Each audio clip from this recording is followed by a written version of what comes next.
Hello and welcome to the Plant Paradigm Podcast, where we have inspiring conversations with amazing individuals from all around the world and look for ways to create a clean, green and sustainable future for us, the planet and all beings. I'm your host, Tom Simak, a fellow plant eater who strives to optimize every living ecosystem, passionate about looking after this beautiful floating rock we call home and all the lovely creatures that dwell among it.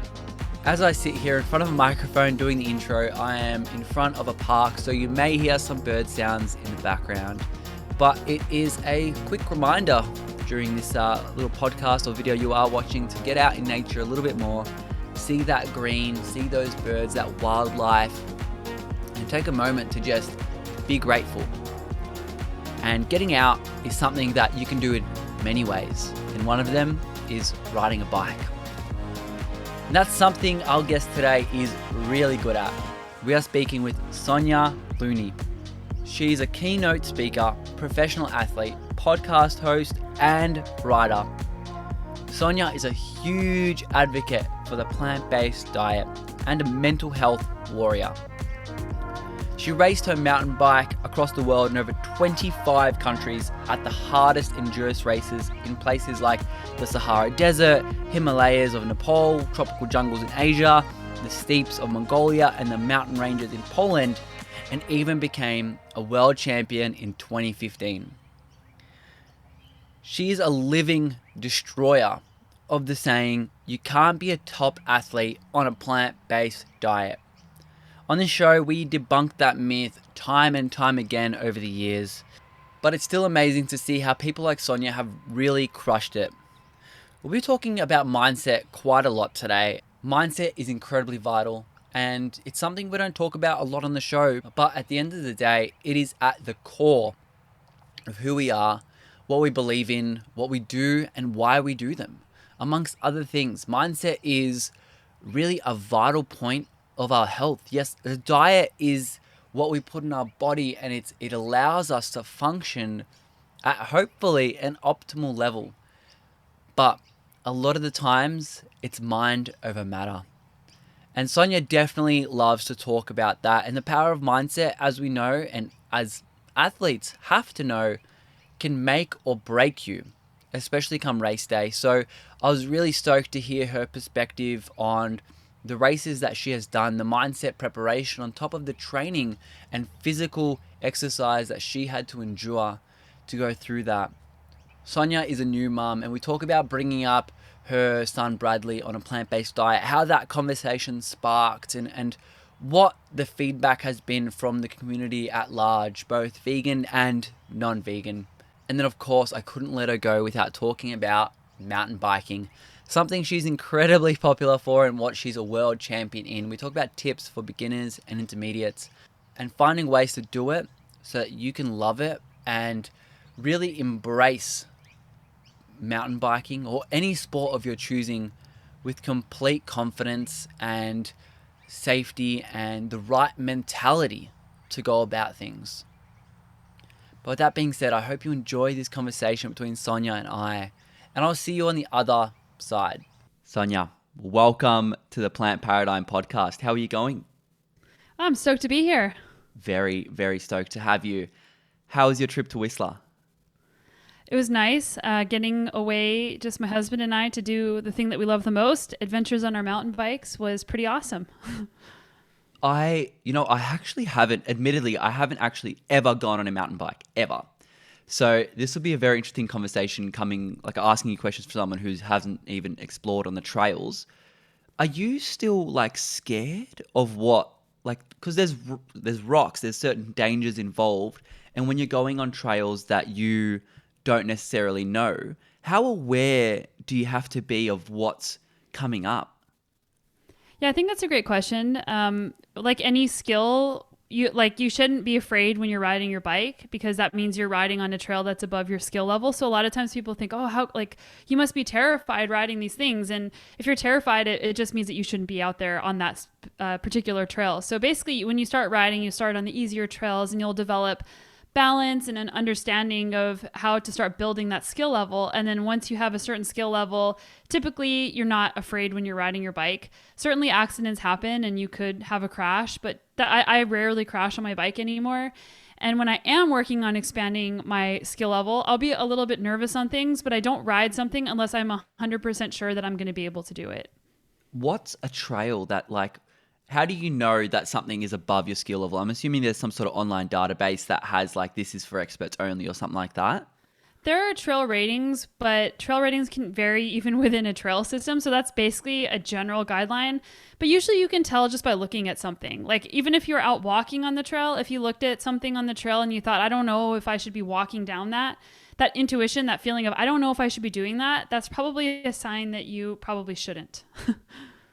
Yeah, I definitely agree. Do you remember like the moment where you first had your trail ride? I've heard stories of people just falling in love. Do you still get that same feeling of like euphoria even all these years later? Yeah, for sure. Especially whenever I get to ride new trails and new places. And the adventure aspect is why I've been racing mountain bikes for 17 years. And what's kept me in the sport so long is because I just love riding my bike. And, you know, we've had a global pandemic and I've had a baby. And because of those things, I actually haven't raced my bike in 2 years. And I still consider myself a bike racer. I'm very excited about lining up. It'll probably be next season for my races again. But I just love riding my bike. And you'll hear these stories of like people who race for a number of years or Tour de France riders, and then they just quit after they're done racing because they've lost the love. So I think it's so important to always revisit the fun in what you're doing, no matter what you're doing. And for you, the fun is just trying new trails. Would you say that that's how you're keeping it really exciting? Trying new trails, but also there's always an opportunity to get better. And for me, growth is one of my number one values. And no matter how long you've been doing something, there's always room to improve. And also there's always room to get to know yourself better. And that's why I choose these ultra endurance events. Like the races that I choose to do are 160K, 100 miles, or 7 days long, or 24 hours, because there is so much that happens over the course of an endurance event. And a range of human emotions that you experience that you might not experience without pushing yourself to that level. Yeah, for sure. I find I'm generally a runner, but I've started to pick up a road bike. When I'm running, like, your marathons, a half marathon, your mind is just elsewhere. Can that even happen when you're on the trail? Because you have to be so present. Or do you come back from a trail ride and just have like 100 business ideas, like all these things you're going to do for the podcast? You know what I mean? Yeah, I definitely have my best ideas when I'm out on my bike. And there are certain times where you have to be 100% present. And that's usually when you're pushing your ability level in terms of skill, or you're at an intensity level that is so hard to sustain. But for most of the time, like we're not pushing our limits. For most of the time, we're doing a moderate to easy, pace or skill level. So there is room for that brain to explore, or even room to work on just focus, like listening to the sound of the tires and just coming back to that sound over and over, or feeling the air on your skin and just trying to stay focused on that. I love that concept of just listening to the tires. I think that's awesome. And I mean, you mentioned something of like having those easy training sessions. I think what really shocked me about being an athlete when I first started to get into fitness is you really, a lot of your training is quite moderate intensity and quite easy, just focusing on the aerobic capacity. As a mountain bike rider, is that kind of where you're focusing as well, having only a small percentage, be it 10 or 20 or 5, being very intense, and the rest quite challenging, but not like, holy crap, this is the hardest thing I've done? Yeah, for sure. I mean, for building aerobic structure and function, you definitely want to be going at that easy to moderate pace. And I would say easy even more often than moderate. And the same goes like for cross country skiing, for running, for lots of endurance sports. You need to have that huge aerobic base, and you need to continue training it. That way you can push harder whenever it's time to do that. But a huge mistake that most athletes make is they go out and they ride as hard as they can, or they run as hard as they can every single time. And that actually doesn't really help you get faster. I know, it's so weird. I think it's a very paradigm shifting thing. Like when you figure out, okay, I can run 10K, or I can bike for an hour and do 50Ks, and you're just like, what? But why can't I get better? But you're pushing yourself, and it's strange that the body needs these different, I guess, strategies to get faster. But you've had, obviously recently, congratulations on having Bradley. How have you maintained time to still do the sport and do the thing you've loved, if at all, while having Bradley running around? Yeah, I honestly can't and couldn't have done it without the support of my husband, especially with the pandemic. That in Canada things are pretty strict here, as like you still have to wear a mask inside, and it's September, and events aren't really going. So yeah, like when we talked about it as a family, like this is my career, and as soon as I was able to get back on my bike, I did, and my husband would take Bradley for a few hours a day, and he still does. And that's not the amount of training that I need to be at the top level, but it's enough to maintain a base level so that when we get the support that we need, which hopefully will be happening soon, some childcare, I'll be able to increase those hours and I'll have that base so that I can build on top with the intensity and show up at a race, you know, ready to go. But it will take some time to build back that shock to the system, and it'll be a little bit humbling, but I know that I'll be able to get right back to where I was. Is it frustrating that knowing you've lost quite a bit of fitness with all of that? Like, you have to rebuild again, and do you feel like you've gone back to square one or two? No, I don't feel like I've gone back to square one or two. Sometimes it's frustrating because I love doing the work. Like that's my favorite thing is doing the work.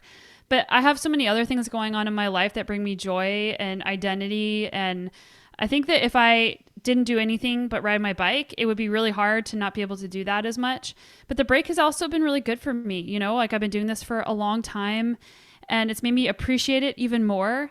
And there's something really fun about rebuilding. And sure, it's frustrating. Like I don't want anyone to think that it's not challenging, but to get to do that, like it's really hard when you're at the top level to even make a 1% gain. But whenever you've lost a little bit of fitness, to gain that back and see improvements that happen relatively quickly is fun. And it's another personal challenge. Like I love that personal challenge of figuring out like, why am I doing this? Well, I'm not doing this for the results. And initially I was doing it for the results, but I'm doing it because it's something that brings me joy and I like the process. Yeah, I love that. I mean, you touched on something that's really powerful, and I think especially for athletes, because like you mentioned before, those Tour de France riders, they ride for a few years and they stop the sport. But what would be really hard is, you know, you associate your identity with this sport that you do, you know, your identity as a bike rider or a runner, and things can happen like you might retire from the sport or you get an injury and now your identity has been taken away from you. Have you had any of that kind of experience? I actually haven't. I mean, I've endured a few injuries and, you know, bumps along the way, but I've worked really hard to make sure that my self-worth doesn't come from being on a start line, and that's taken some time to get there. No, but there's just a lot of things that I love and a lot of things that I value, and understanding what those values are, your core values or whatever you want to call that. You can exercise those in so many different ways in your life. And that's kind of what makes up who you are. Identity is a thread underneath all the things that you do. But it takes a lot of personal work and thought, or like reading books or talking with a therapist or just talking to your friends, just to figure that part out. And that part is always going to be evolving too. I love that. I think finding your values is definitely a key to not losing, I guess, what you think is your identity. But Bradley's is he growing up on a plant-based diet? Yeah, he's actually never had an animal product, not even in the womb. That's amazing and awesome. Now, the thing that is on a lot of people's mind, and this is maybe we've touched on once on the podcast before, how much crap have you gotten for that? You know what? I actually haven't gotten any. I'm trying to think in my pregnancy if I got any. I think there is a few questions in my pregnancy, but no one giving me a hard time, just like people curious. And no one is giving me a hard time about it. But I've been plant-based since 2013, and I regularly give people lots of information that is hopefully helpful for them in this realm. So no one's giving me a hard time. It might happen when my son starts going to school and that sort of thing. Yeah. But yeah, in general, just people are curious about it more than anything. How are you exposing him to the world of food? Because I think with being, vegan or plant-based and having that diet, we have created this relationship with our food, a relationship of compassion, and knowing that what you're feeding yourself is, you know, it's fostering something. You're either feeding yourself health or disease. And I think if we didn't have to relearn that as we discovered the plant-based diet, life would be very easy. How are you starting to have that conversation with him, or developing some sort of relationship with food that's healthy? I think at some point, things like that will come up, but he's kind of too young to talk about like life and death and disease and all these Of things. course. But right now we're focused on, this is healthy and this makes you feel good and those types of things. And this tastes good. But, we don't really talk about anything else. And then whenever we're reading him books, like it's so weird for all of us when we're little kids, like our stuffed animals are our friends and all the animals talk in the books and we watch cartoons and there's just like this cognitive dissonance that somehow comes into our life. Because when you're a little kid, you don't realize if someone's putting cow or a chicken on your plate, that's the same animal that you're eating that you're reading about in the book. Oh, for sure. And there is definitely a very high level of cognitive dissonance that you don't especially understand as a kid, let alone you don't even understand it as an adult. So I don't blame kids at all. Now, one of the big reasons people actually eat plant-based, and it's one of my core drivers, is climate change and the state of the environment. I found, as a parent, have you found that you've become more passionate about the climate or the environment because you have to foster this beautiful planet that we have for Bradley and his generation? For me, it was something that was always on my mind long before I had Bradley. Like I actually used to be a solar engineer before I was able to make it as a professional athlete. And one of the reasons that I love showing people that you can perform and be healthy and feel great on a plant-based diet is for health, but also for the environment. Honestly, if I think too much about it and my son, I get stressed out about what could happen in his life. And it's easy to think, well, what would happen if people didn't make these changes? So instead of really thinking too hard about that, I try and notice all the people out there who are trying and who are making positive changes and the growth that we've had and people who are, more aware of the environment and trying to make these choices. And that makes me feel optimistic. But if I focus too hard on like, well, what would happen if they don't, then it's a little bit too hard for me to take because I really believe that leadership comes by leading by example and showing, not necessarily telling people what to do. And yeah, and generally I feel optimistic. And there's so many more people eating plant-based. There's so many more people who are hyper aware that the things that you eat, it's not just about recycling, which is important, and doing these things and composting, but you need to be eating a certain way because the food that we eat comes from somewhere. And the food that is grown is, I just can't believe how much food is grown to feed animals so that we can eat the animals. So there's just so much more awareness around this. And I think that it's moving in a positive direction. Yeah, that's awesome that you feel that it's moving in a positive direction. I'm someone who's very thrown into the world, and I read the IPCC reports and I do all that, and it's incredibly easy to like you said, get really stressed out. I don't even have kids, and I'm just like, what the hell are we doing? But at the end of the day, everything is shifting in the right direction. Whether it's fast enough or not, that's a different conversation. But Yeah. how do you? Because a lot of the times getting sucked into that negative framework is easy. Something that I've done is curate my social media feed to include more positive people. So I follow people like yourself, all these different people that, they speak about health passionately and they speak about the climate passionately.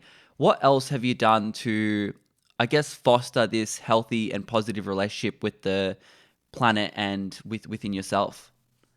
Well, I think for me, one of the things is I spend a lot of time outside as a mountain biker and as a runner. I'm always in the forest and I feel that energy. I know that might sound hippie, but I feel the energy out there and I am deeply connected to that. And I've had the luxury of racing my bike all around the world in different climates, different places.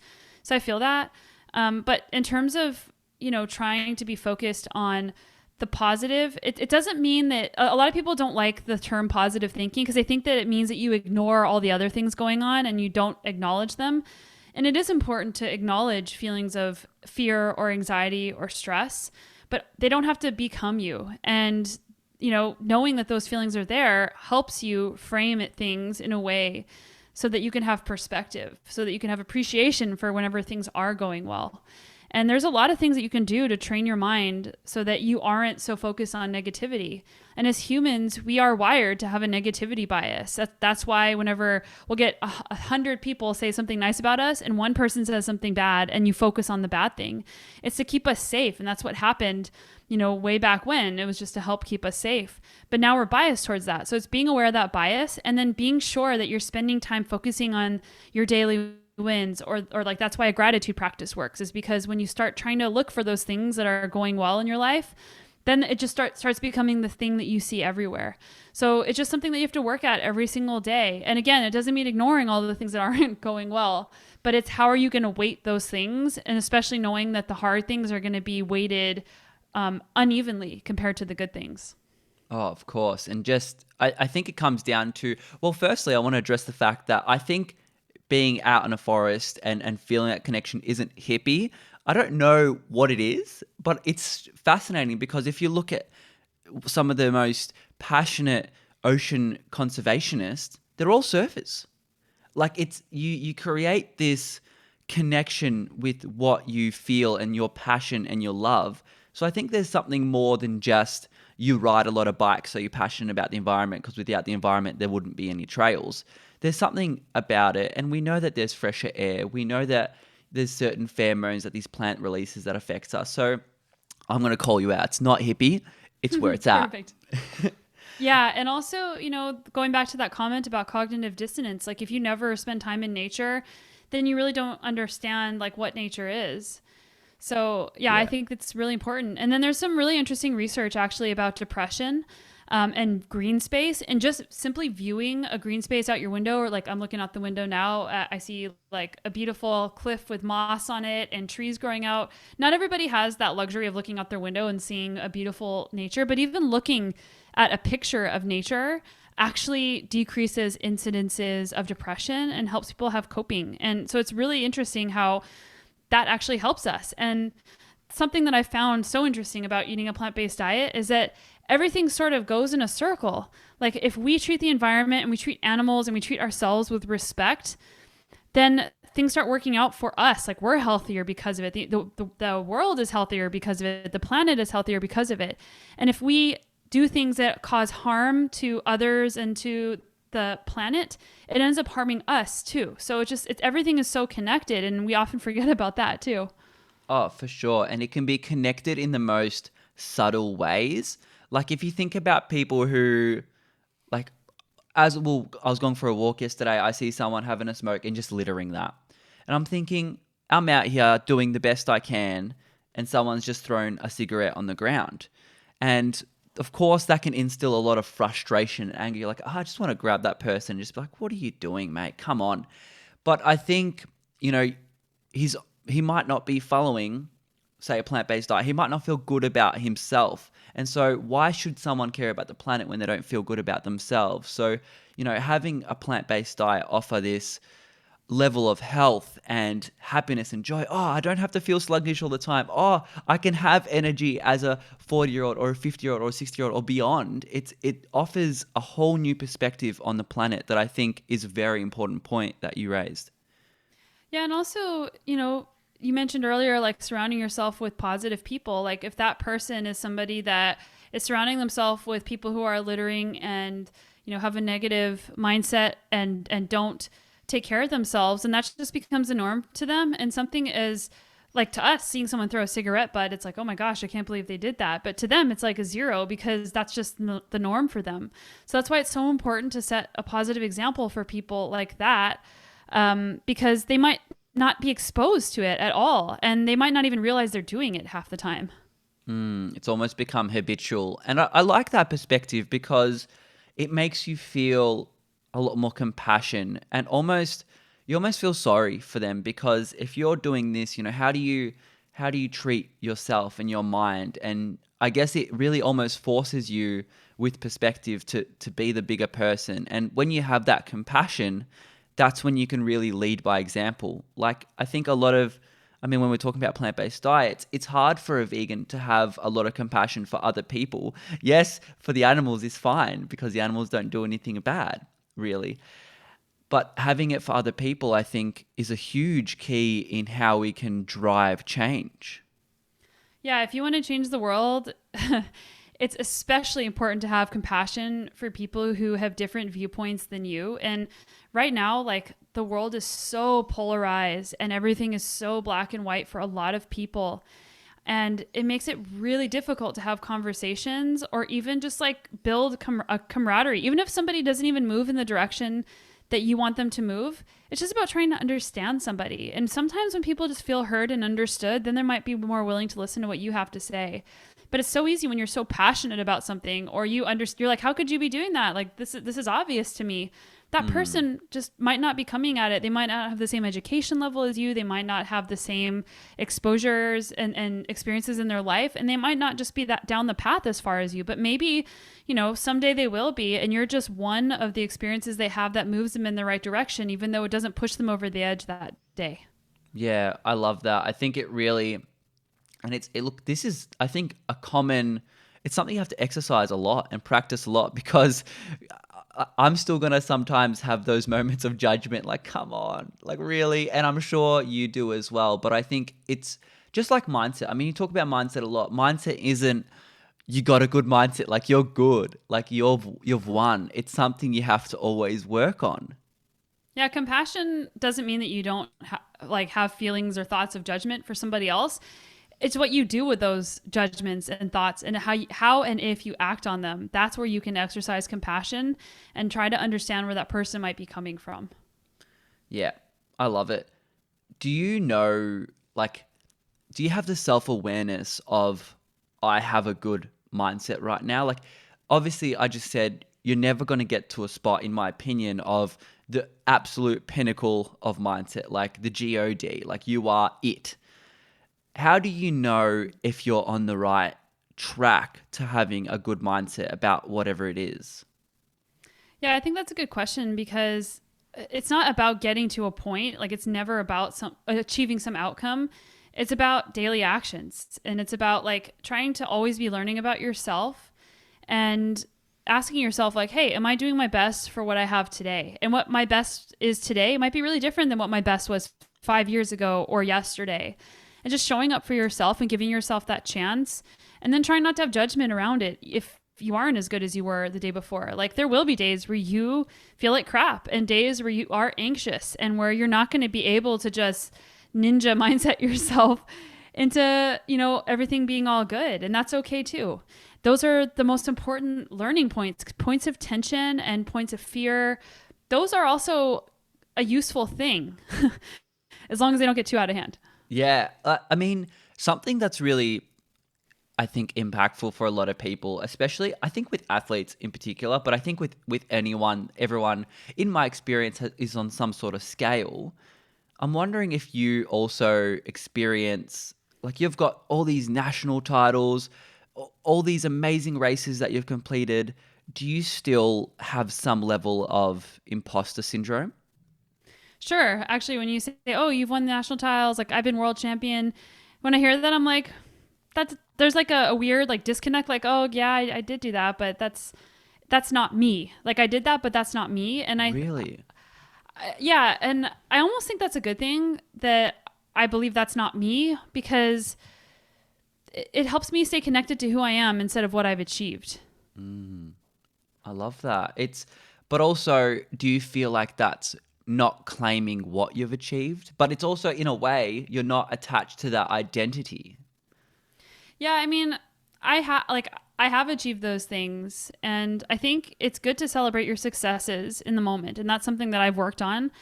But like, that result that you have, or you did, like, that's not I mean, it's something you achieved forever, but that's not forever you. And there's going to be many other people who are going to come along and achieve those things too. And I think it could be easy to get to, like, I think that's where like entitlement comes from, or like having too big of an ego comes from, is like you get stuck on that. Well, I'm this, so I'm better than you. And that was just a day that you had where everything came together, and it was a celebration of all of your hard work. But there's going to be a lot of other days like that too in your life, and days where you celebrate other people. Yeah, I love that. And I love especially celebrating other people. I think that's incredible because you, of all people, and when you've achieved something, you know how much hard work goes into that. And I've never understood putting other people down, like, no, that title's mine or that time is mine or whatever it is. So I think it's really humbling to know that there's people out there, especially national champions, that are like, no, if you achieve that, like, amazing work. Yeah, and competition makes you better. I mean, if you go to an event, like some people are excited whenever the competition isn't good because it might make the win easier for them, but the meaning behind it is so much more because you will get so much more out of yourself if there's people there who are better than you, and maybe you have a day where like you performed at your absolute best and everything came together, and you maybe won on the day when you never thought you could. Like that means so much more to you. Or maybe you even came like you didn't win. Like some of my races I've done that I'm most proud of aren't ones that I've won. It's ones where I got the most out of myself. And I've had days with like races I've won and I walk away and I feel unsatisfied because I know that I didn't get the best out of myself that day. That's so fascinating to hear, but I guess it all comes down to internal satisfaction. In terms of like mindset, and when you're looking at going into these races, have you thought about how much you attribute your success to, let's say, mindset as opposed to like preparation and training and the physical torture you put yourself in for the months and years upcoming? I mean, your mind is something that is also part of the training. And I think that that's something that a lot of people don't think about is that you're training your mind every single day and you can be intentional about it. There's lots of things you can actually do. I actually have a course that I designed last year just specifically because I think it's so important for people to know how to train their mind, because if you wait till race day to start training things like resilience, confidence, all these things, like how to set a goal, that's not going to work out for you. You have to practice. You have to front load these skills. But yeah, I think that when it comes down to ultra endurance events specifically, when people might quit whenever it gets hard, like really hard, if the weather is really bad or they have, something happen and now they think that they don't have a chance. I think having a weak mindset, that is where somebody can excel over you if they've trained their mind. But you need to train the physical side of things as well. You can't just like be somebody who's really positive and really mentally tough and go out. It's that little bit of difference. Everybody's going to be pretty close at the top level from a physical preparation standpoint. I think that the extra thing that gets you to that finish line quicker is your mind. Yeah, I love that. And obviously, we have to be working on our mind all the time. Have you found that working on your mindset for fitness and endurance racing and all these different things kind of correlates to working on your mindset in every other aspect of life, be it business or general life things or conversations, relationships?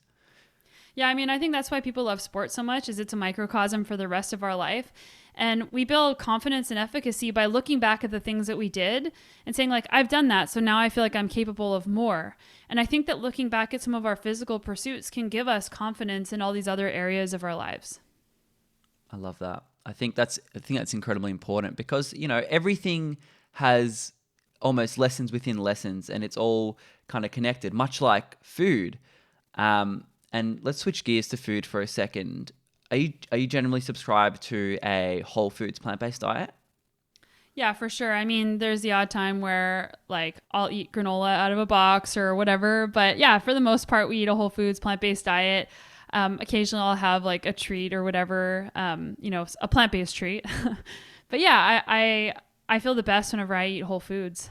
Yeah. I love that you're not super strict with that. Like you acknowledge like, yes, I'm my best at whole foods. And you can feel it. For anyone who's tried going on a whole foods diet, like we generally follow like 80, maybe 90% whole foods. And then we have a pizza and then we're like, oh, that didn't like, sit super fantastic with me. Yeah, or like just the way the food looks when it's not whole foods, you're like, oh, like this isn't very colorful. Yeah, and then you just feel different, but that doesn't mean that you can't enjoy it and have a treat every now and then. Oh, for sure. Do you wash your fruits and veg and stuff when you buy it? I do now. I used to not for a long time, and I was like, yeah, I'm punk rock. I'm not washing my stuff, and I'm like, I'm just being dumb. It doesn't take. I don't use like soap, But yeah, I make sure that I kind of rinse everything off more because I mean, we don't always buy organic, but we do the best we can because it's expensive and, you know, it's Of not course. accessible for everybody. But just think about the people touching it and like it's sitting on the checkout belt. And I don't use the little plastic bags for my produce because I just don't want Thank to you use all so that much. extra plastic. But it's like, yeah, it's just sitting everywhere. So I like, at least like to rinse it because I think about like, oh, what did that touch? Yeah, well, you know what? There was an interesting study that was done, and they found that water, just plain water, not like Enviro Wash or any one of those, gets rid of anywhere between 50 and 80% of all germs and pesticides. But where I was going with my question is when we're talking about the brightness of foods, I genuinely have some sort of fetish between washing the foods and then looking at how bright and colorful and vivid. Like if it didn't look good before, it just looks incredible after you wash it. Yeah, water. I mean, even after you drink water, like if you drink a lot of water, like your skin looks better. And yeah, I actually have a funny side story, rambling, but a friend of mine, a new friend, like we just moved to a new town, so it's been great because we're meeting lots of new people and making friends. And I'm not somebody who's shy about my age. Like I think we should be proud of our age, and I think we should be proud of like society makes aging look terrible, and like you should try to just like lie. So like I'm 38, I just turned 38, and I told my friend that, and she's like, "What? Like I thought you were my age," and she's 33. Like how can you be 38? What's your secret? And I was like, honestly, I think it's exercise and eating a whole foods plant-based diet, and I really believe that. I mean, on the topic of water as well, do you drink any like coffees or stimulants or things like that? I do love espresso. I drink one Americano per day. So I'm not like crazy, you know, drinking tons of caffeine. I would like to, but I know that's not good for me. So I keep it at one a day. Oh, for sure. I think if I ever go out, because I don't drink alcohol really, like maybe once a year, if I go out and I know it's going to be a late one, like 1 a.m., 2 a.m., I'll just have a coffee at like 5 p.m. I'm good. Do you find that it's like affected your sleep, or do you use it like a pre-training kind of thing, or now it's like more like a habit, you enjoy the taste?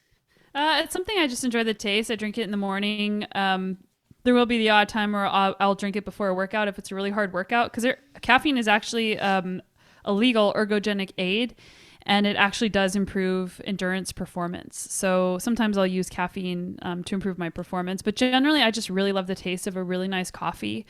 And it's just like a nice like ritual that I like. It's really soothing, especially because you can look out your window, have that beautiful view with a mug in your hand, one of those hug mugs, those big ones.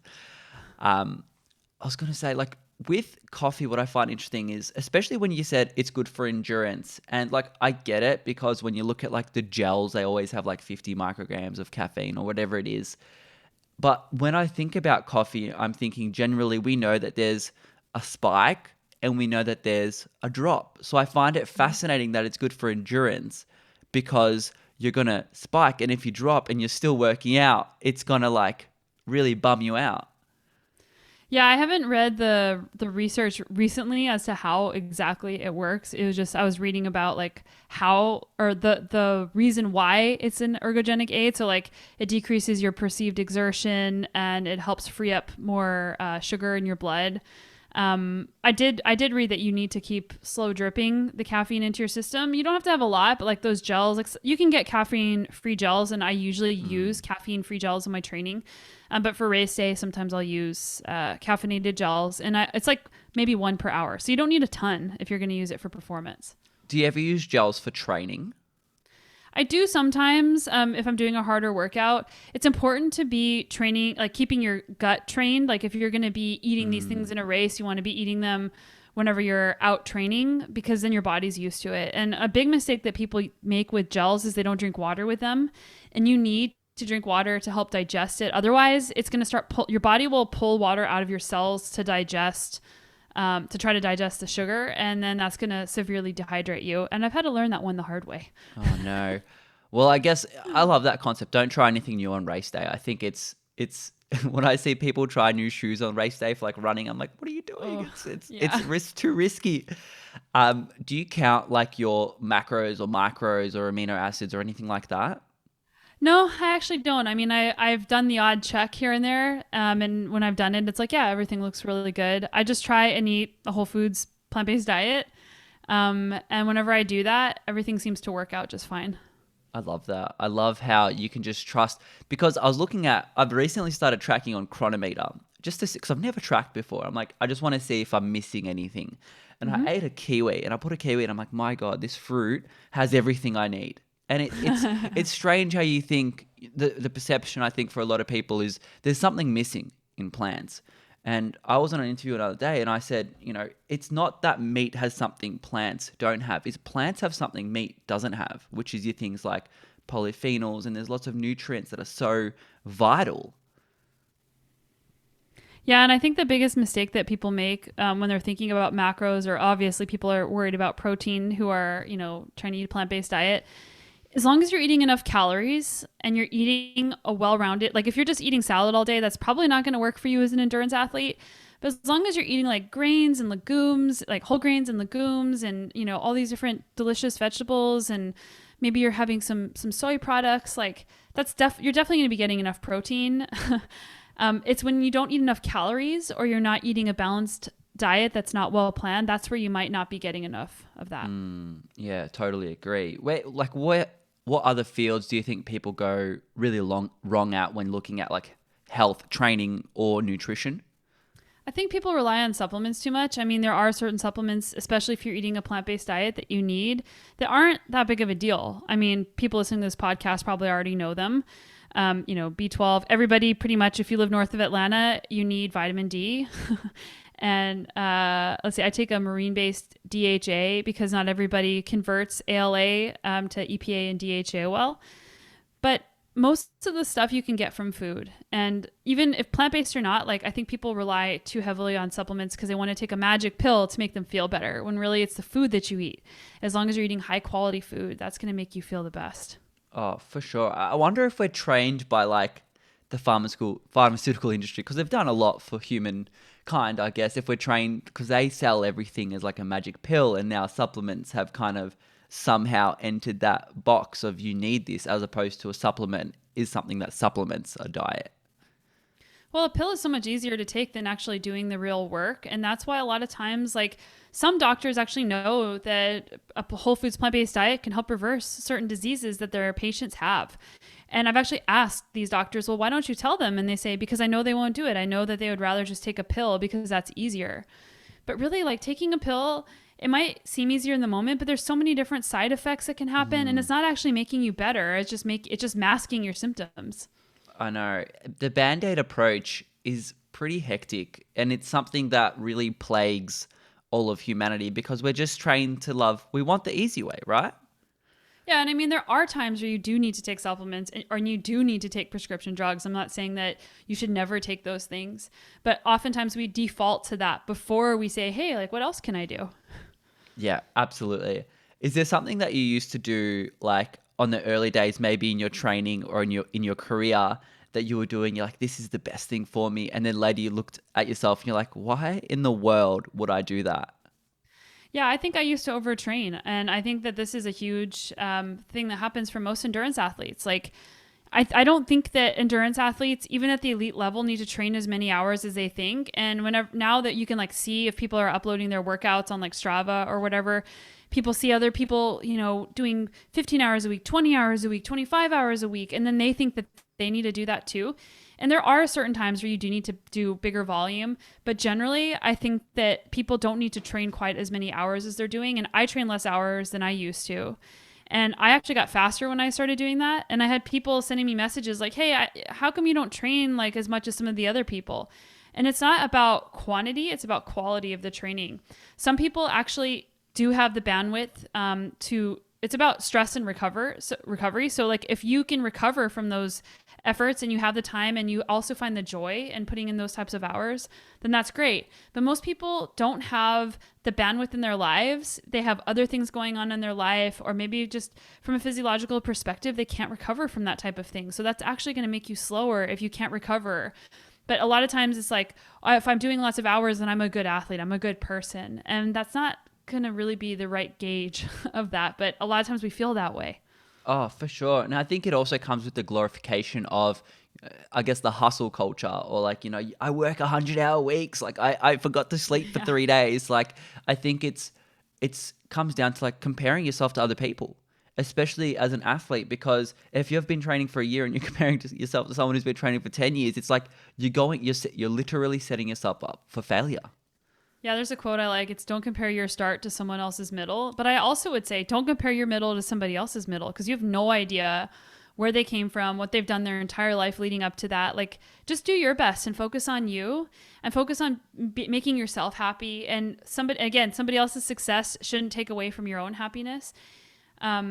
But comparison is tough. It's right in front of our faces every single second of every single day. And I think just being aware when you're comparing yourself and then noticing how you feel is a good step just to realize it. Because nobody is immune to that. All of us are going to do it. But the awareness around it and knowing like when to close your social media for the day, or knowing when to put yourself around people where, you feel like they're going to love you no matter what, not because you're achieving something or you look a certain way, I think is a great antidote to that. Yeah, I think that's awesome. And obviously, being a pro athlete, there's people out there that would compare themselves to you. What would you say to those people? I'd say you probably, like, you haven't seen what I've done behind the scenes either, and focus on just being the best version of yourself. Again, and pro athletes compare themselves to other pro athletes. It happens all the time. And just focus on doing your best and feeling good about yourself based on your own effort. It's about being proud of your effort and just reminding yourself of that over and over and over. What somebody else does shouldn't affect what you're doing. Yeah, totally. I mean, I can't have you on here and not talk about mountain biking because I think I'd tee a lot of people off. You're like, you guys are little and you didn't do this. Now, when we're looking at beginners, so someone looking to start out, and there's a lot of people on here like myself who might not have ever picked up a mountain bike, but sees the lifestyle of as an opportunity to maybe get out in the trails and maybe be present, be away from their devices or whatever their reasoning may be, maybe to fall in love with fitness. What tips do you have for people to really get into it, whether it's the training aspect, the mindset, the gear, anything? I think number one is to focus on fun because it can be so hard, especially as adults, to pick up a new skill or a new sport, go out and just be so disappointed or so frustrated because you're not immediately good at it. So enjoy the process of working at things and knowing that you're always going to be working at it. Find other people to go with because it can be hard to get into something by yourself.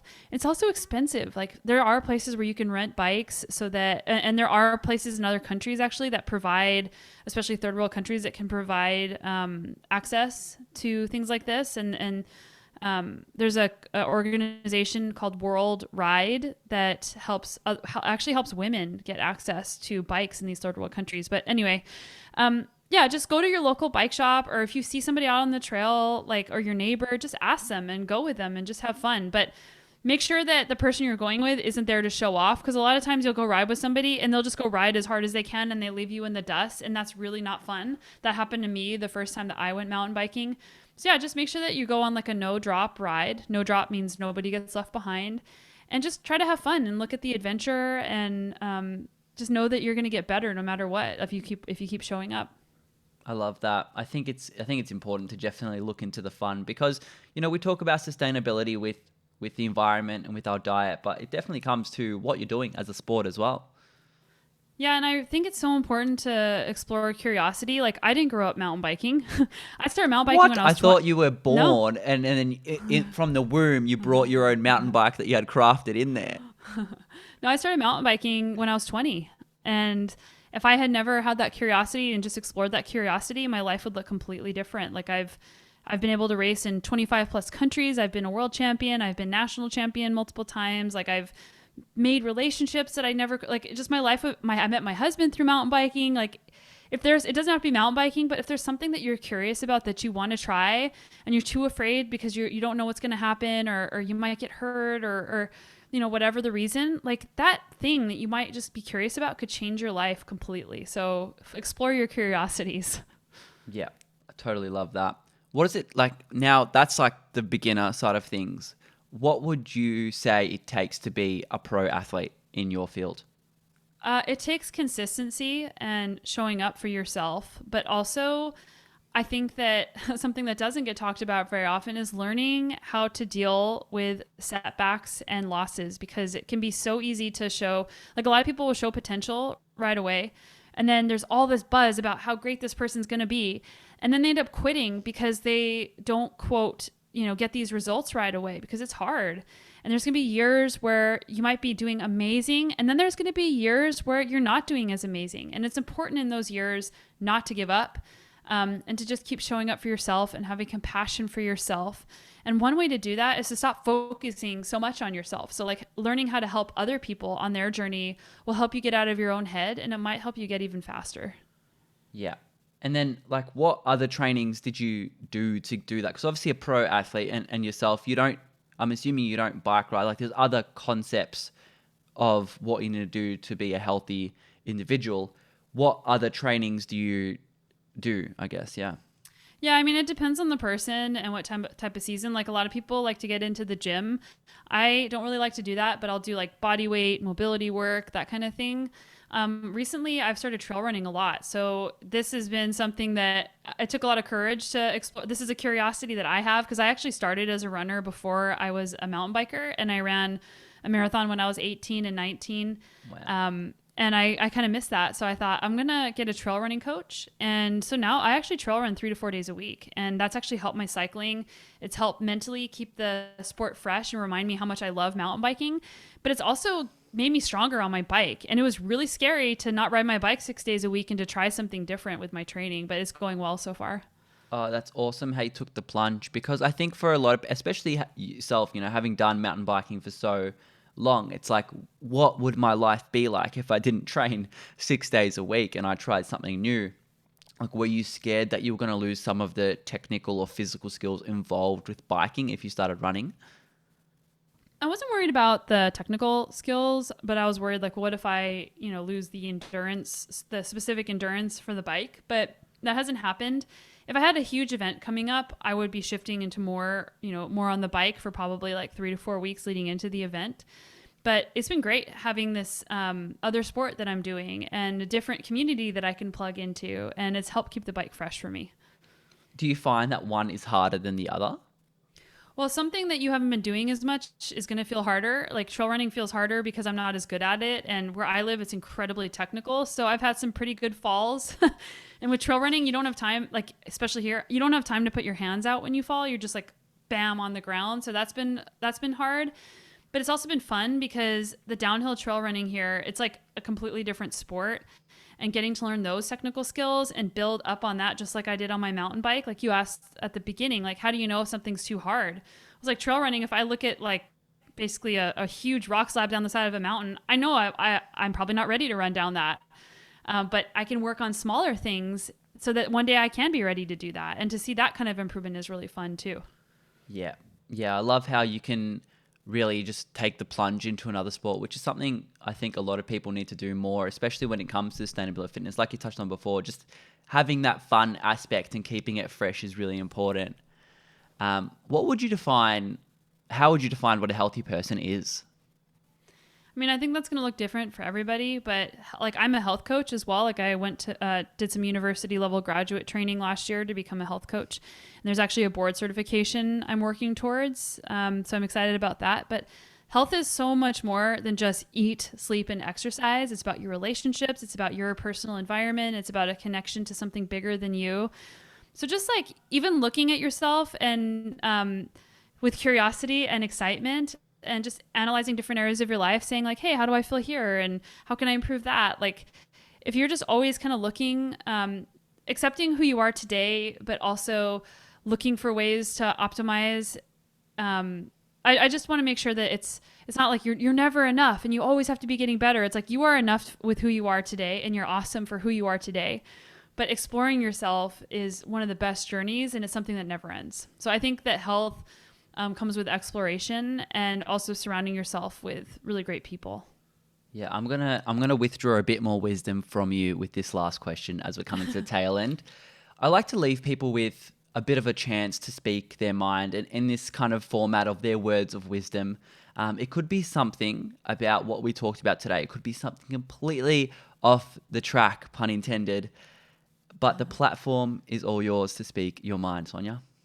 Honestly, well, here's 2 questions you can ask yourself that I think are really important that have just been on my mind. I have a newsletter I send out every Monday, so I'm always thinking about like different things. So here it is. It's how do you want to feel versus what do you want to achieve? And are those two things in alignment? Can you repeat that? How do you want to feel versus what do you want to achieve? And are those two things in alignment? Because, and I'll elaborate. A lot of times we think that we're going to feel a certain way if we achieve more or if we like achieve things faster, but that actually isn't how we want to feel a lot of the time. Because if you are on this treadmill, and I've been there lots of times, if you're on this treadmill of achievement and like you're just trying to get to this place so you can feel good, you're not going to feel good when you get there. There's just going to be another mountain to climb. So just being really aware of how you want to feel today and realizing that achieving more, so it might help you get to that feeling, but it might not. And it helps you make choices as to what you say yes to.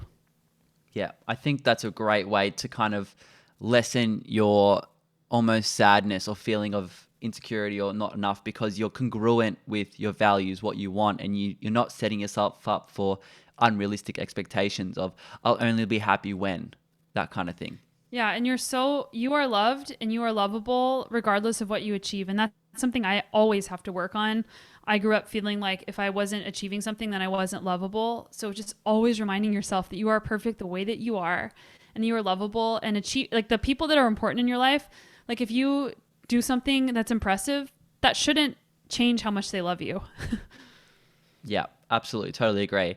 Look, I'll leave all the links to connect with you, including your website. So if someone wants to talk to you about coaching, you've got amazing blogs there. You've got all the information. You've also got your Instagram, your YouTubes, your podcast, of course, that everyone can check out, the Sonya Looney Show.